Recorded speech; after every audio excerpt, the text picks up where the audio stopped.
Hey there, fellow history buffs. Today, we're diving into the latest developments in the Iran-Houthi conflict, a complex and increasingly dangerous situation that has global implications. Get ready for a deep dive into the politics, strategy, and personal opinions that are shaping this crisis. Let's go. First things first, the Houthis are on the move. These Iranian-backed rebels have been launching relentless attacks on Saudi-backed Yemeni government forces, particularly in the eastern city of Marib.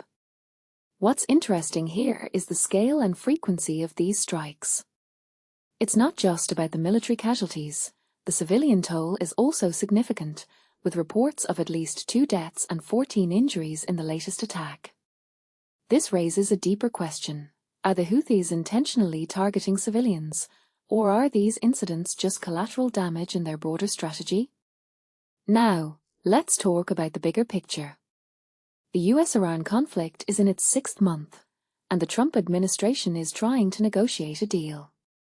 But here's where things get interesting. Senator Ted Cruz, a Republican from Texas, has a different idea.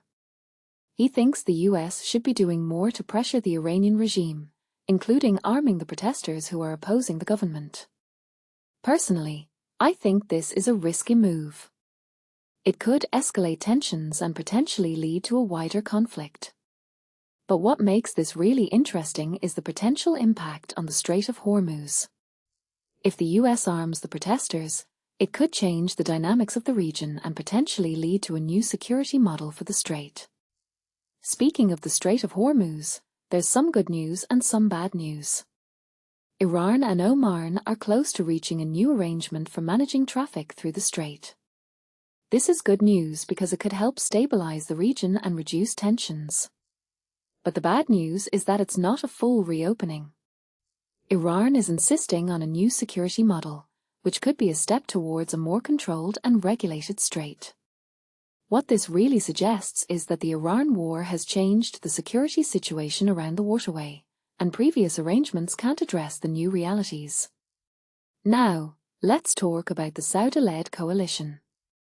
They're not going to stand idly by as the Houthis escalate their attacks. But what will they do in retaliation? It's unclear, but the coalition has accused the Houthis of using indiscriminate projectiles against civilian areas, which is a serious violation of international humanitarian law. This raises a deeper question. How far is the coalition willing to go to protect its interests and allies? Finally, let's talk about the broader implications of this conflict.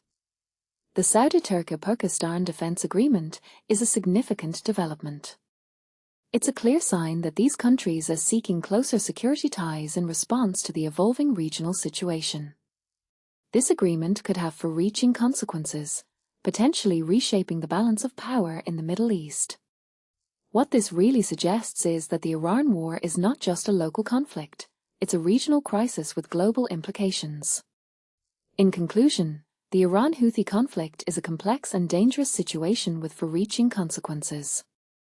The Houthis are escalating their attacks, the US is trying to negotiate a deal, and the region is responding with new security agreements.